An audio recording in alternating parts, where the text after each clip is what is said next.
ਨਵਾਂ ਸ਼ਹਿਰ ਸਰਗਰਮੀਆਂ ਪ੍ਰੋਗਰਾਮ ਵਿੱਚ ਵਾਸਦੇਵ ਪਰਦੇਸੀ ਦੀ ਤਰਫੋਂ ਆਪ ਜੀ ਦਾ ਹਾਰਦਿਕ ਸਵਾਗਤ ਹੈ। ਪੇਸ਼ ਹੈ ਜ਼ਿਲ੍ਹਾ ਸ਼ਹੀਦ ਭਗਤ ਸਿੰਘ ਨਗਰ ਨਾਲ ਸੰਬੰਧਿਤ ਅੱਜ ਦੀਆਂ ਵਿਸ਼ੇਸ਼ ਸਰਗਰਮੀਆਂ। भाग दौड़ कर ले, कितने भी अपने खजाने भर ले, परंतु वो हमें बदले में एक श्वास तक नहीं देंगे। सब कुछ यहीं पे यहीं रह जाएगा। ऑस्कर विल्डे ब्रिटिश नाट्यकार हुए हैं। उन्होंने मृत्यु के समय अंतिम शब्द क्या कहे? उन्होंने कहा कि मेरे पास संसार की सब सुख सुविधाएं हैं, सब कुछ है, और सब कुछ होने के पश्चात भी मुझे इस संसार से जाना ही होगा। संसार की सुख सुविधाएं मुझे बचा नहीं सकती, मुझे मृत्यु को प्राप्त होना ही होगा। सभी के अपने अपने वक्तव्य, परंतु सभी एक बात ही बता रहे हैं कि किस प्रकार हम इस संसार में आकर जितनी भाग दौड़ करते हैं, उतनी भाग दौड़ ईश्वर के लिए की होती तो ये जीवन सफल हो जाता। रोम में सेंटा मेरिया एक चर्च है, उसमें एक स्मारक बनी हुई है और उसके नीचे लिखा हुआ है कि जो कल मैं था आज वो तुम हो, और जो आज मैं हूं एक पुतला हूं वो कल तुम हो जाओगे।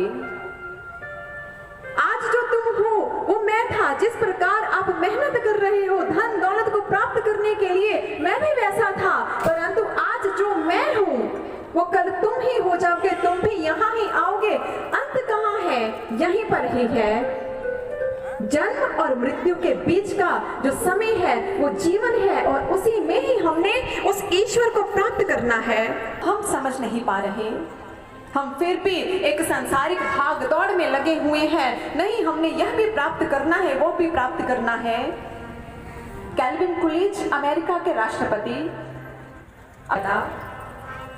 हर कोई उन्हें बुलाने का बहुत प्रयास करता, परंतु वो किसी भी बात का कोई उत्तर नहीं देते थे। तो इसी प्रकार एक बार वो व्हाइट हाउस के बाहर खड़े थे, तो किसी व्यक्ति ने उनसे पूछा कि इसमें कौन रहता है?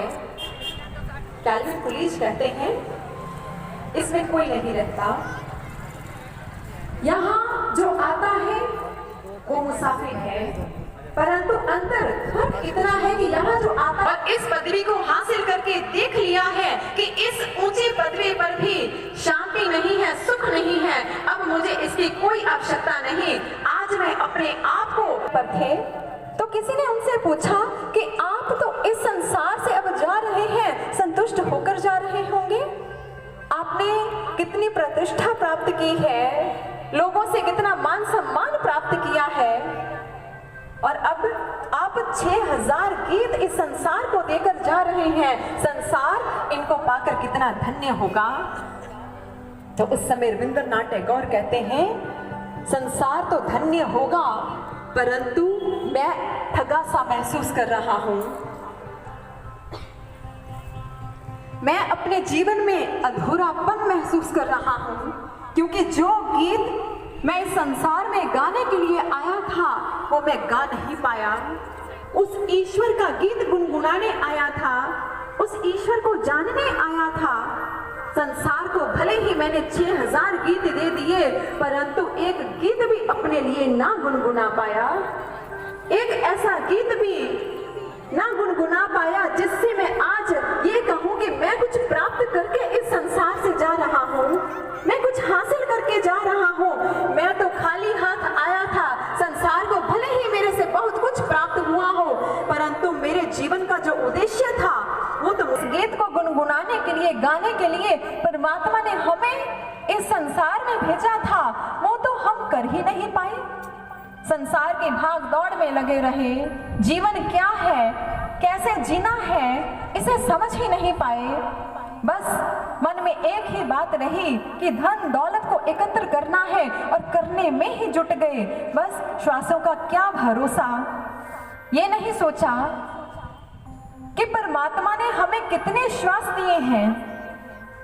भले ही परमात्मा ने जीवन के सारे रहस्य हमारे सामने रख दिए हों, परंतु उन्होंने हमारे श्वासों का रहस्य नहीं रखा, जीवन का रहस्य नहीं रखा। हमारी आयुष्य कितनी है, कितना लंबा जीवन जिएंगे या कितना जीवन है, ये रहस्य परमात्मा ने हमारे आगे नहीं रखा। इसलिए हम इस भ्रम में न रहें कि हम ये कहते हैं कि कोई बात नहीं, ईश्वर को प्राप्त करना है, आगे कर लेंगे, आगे बहुत समय है, आगे बहुत जीवन पड़ा है। हम कैसे गारंटी दे सकते हैं आगे जीवन पड़ा है, कितनी आयुष्य है, हमारे पास क्या गारंटी है? ईश्वर ने तो हमें कोई भी गारंटी नहीं देकर भेजा कि हम इस संसार में आए हैं तो 100 वर्ष तक जिएंगे। उन्होंने ऐसा नहीं कहा। फिर हम इस भ्रम में क्यों भटक रहे हैं कि इस संसार में आए हैं तो 100 वर्ष तक जीकर जाएंगे? इसीलिए तभी तो इंसान इतने दावे से कहता है, आज संसार के भोगों को भोग लेते हैं, कल ईश्वर को प्राप्त कर लेंगे। किस दावे पर कह रहे हैं? श्वासों का तो कोई भरोसा नहीं। इसीलिए कहते हैं जो जीवन मिला है उस ईश्वर की प्राप्ति के लिए मिला है, श्वासों का नहीं भरोसा। एक बच्चा जन्म लेता है, इस संसार में आता है, क्या आप बता सकते हैं उसकी उम्र कितनी है? वो अगले पल भी इस संसार से चला जाता है। हम क्या कर लेते हैं? किसे रोक पाते हैं? क्या किसी को आयु दे पाते हैं? क्या किसी को जीवन दे पाते हैं? चाहे कोई इस संसार में हमारा कितना भी प्रिय से प्रिय क्यों ना हो, हम फिर भी उसे जीवन नहीं दे सकते। हम हर किसी की मदद धन से कर सकते हैं, वस्तुओं से कर सकते हैं, परंतु श्वास से नहीं कर सकते, किसी को श्वास नहीं दे सकते। इसीलिए कहते ये जो रहस्य है, इस जिस भ्रम में हम भटक रहे हैं, वो भ्रम अपने भीतर से निकाल दीजिए। ईश्वर ने हमें इस संसार में भेजा उसे ही प्राप्त करने के लिए, उसे पाने के लिए। इसलिए जीवन का तो कोई भरोसा नहीं है कि कब छूट जाए, कब निकल जाए हाथों से। और इसके विषय में एक भक्त क्या कहता है, आइए हम श्रवण करते हैं। सीता राम राम राम, जय जय राम राम राम, सीता राम राम। सभी कीर्तन करते हैं, जय जय राम राम राम, सीता राम राम राम, राम राम राम।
लक्षण है।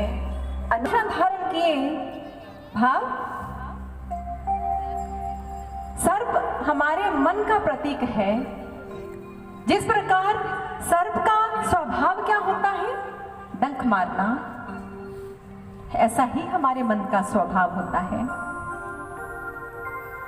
मन भी हमारा डंक मारता है, हमें काटता है।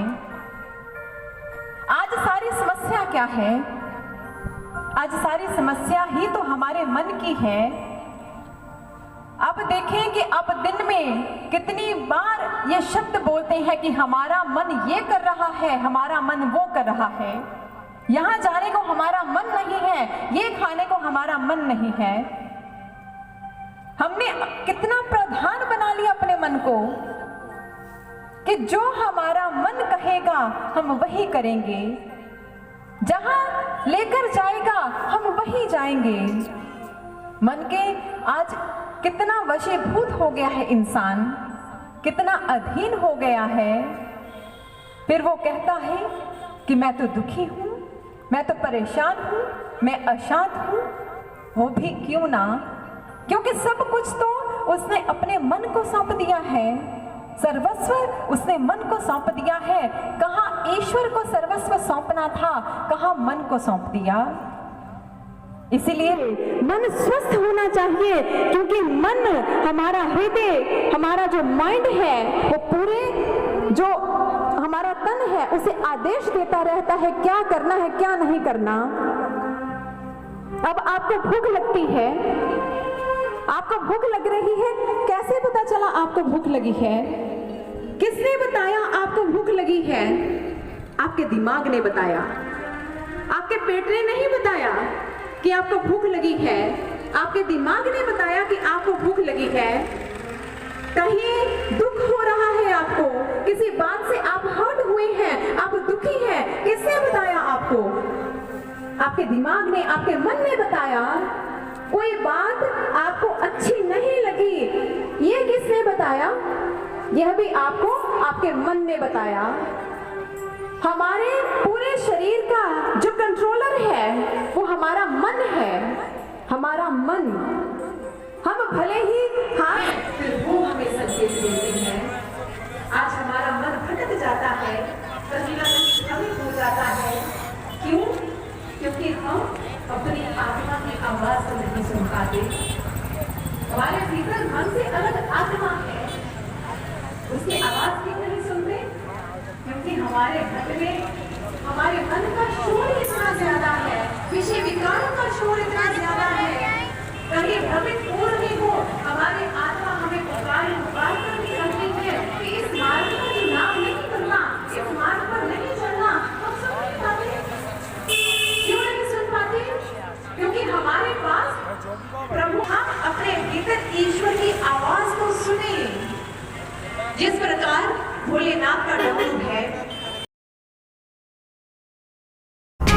ਇਹ ਸਨ ਜ਼ਿਲ੍ਹਾ ਸ਼ਹੀਦ ਭਗਤ ਸਿੰਘ ਨਗਰ ਨਾਲ ਸੰਬੰਧਿਤ ਅੱਜ ਦੀਆਂ ਵਿਸ਼ੇਸ਼ ਸਰਗਰਮੀਆਂ। ਕੱਲ੍ਹ ਫੇਰ ਨਵੀਆਂ ਤੇ ਤਾਜ਼ੀਆਂ ਸਰਗਰਮੀਆਂ ਲੈ ਕੇ ਹਾਜ਼ਰ ਹੋਵਾਂਗੇ। ਉਦੋਂ ਤੱਕ ਵਾਸਤੇ ਪਰਦੇਸੀ ਨੂੰ ਇਜਾਜ਼ਤ ਦਿਓ। ਧੰਨਵਾਦ।